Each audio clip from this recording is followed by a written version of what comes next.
Chapter 15. Very early in the morning, the chief priests, with the elders, the teachers of the law, and the whole Sanhedrin, reached a decision. They bound Jesus, led him away, and handed him over to Pilate. "Are you the king of the Jews?" asked Pilate. "Yes, it is as you say," Jesus replied. The chief priests accused him of many things. So again Pilate asked him, "Aren't you going to answer? See how many things they are accusing you of." But Jesus still made no reply, and Pilate was amazed. Now it was the custom at the feast to release a prisoner whom the people requested. A man called Barabbas was in prison with the insurrectionists who had committed murder in the uprising. The crowd came up and asked Pilate to do for them what he usually did. "Do you want me to release to you the king of the Jews?" asked Pilate, knowing it was out of envy that the chief priests had handed Jesus over to him. But the chief priests stirred up the crowd to have Pilate release Barabbas instead. "What shall I do then with the one you call the king of the Jews?" Pilate asked them. "Crucify him!" They shouted. "Why? What crime has he committed?" asked Pilate. But they shouted all the louder, "Crucify him!" Wanting to satisfy the crowd, Pilate released Barabbas to them. He had Jesus flogged and handed him over to be crucified. The soldiers led Jesus away into the palace, that is the Praetorium, and called together the whole company of soldiers. They put a purple robe on him, then twisted together a crown of thorns and set it on him.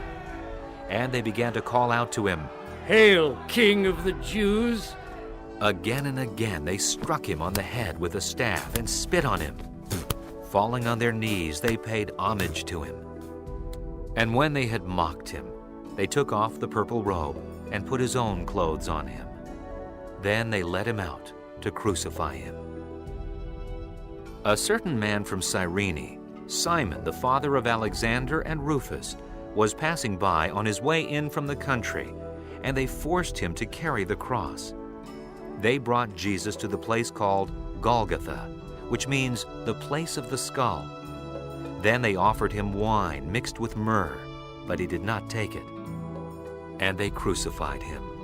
Dividing up his clothes, they cast lots to see what each would get. It was the third hour when they crucified him. The written notice of the charge against him read, "The King of the Jews." They crucified two robbers with him, one on his right and one on his left.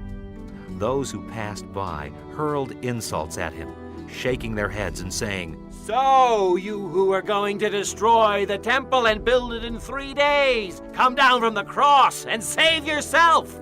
In the same way, the chief priests and the teachers of the law mocked him among themselves. "He saved others, They said, but he can't save himself. Let this Christ, this King of Israel, come down now from the cross, that we may see and believe." Those crucified with him also heaped insults on him. At the 6th hour, darkness came over the whole land until the 9th hour. And at the 9th hour, Jesus cried out in a loud voice, "Eloi! Eloi! Lama sabachthani!" which means, My God, why have you forsaken me?" when some of those standing near heard this, they said, "Listen, he's calling Elijah." One man ran, filled a sponge with wine vinegar, put it on a stick, and offered it to Jesus to drink. "Now, leave him alone. Let's see if Elijah comes to take him down," he said. With a loud cry, Jesus breathed his last. The curtain of the temple was torn in two from top to bottom. And when the centurion, who stood there in front of Jesus, heard his cry and saw how he died, he said, "Surely this man was the Son of God." Some women were watching from a distance. Among them were Mary Magdalene, Mary the mother of James the younger and of Joses, and Salome. In Galilee, these women had followed him and cared for his needs. Many other women who had come up with him to Jerusalem were also there. It was preparation day, that is, the day before the Sabbath. So as evening approached, Joseph of Arimathea, a prominent member of the council, who was himself waiting for the kingdom of God, went boldly to Pilate and asked for Jesus' body. Pilate was surprised to hear that he was already dead. Summoning the centurion, he asked him if Jesus had already died.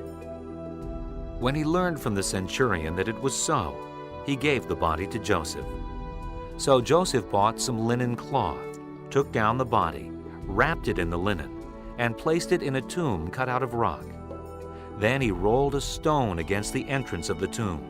Mary Magdalene and Mary the mother of Joses saw where he was laid.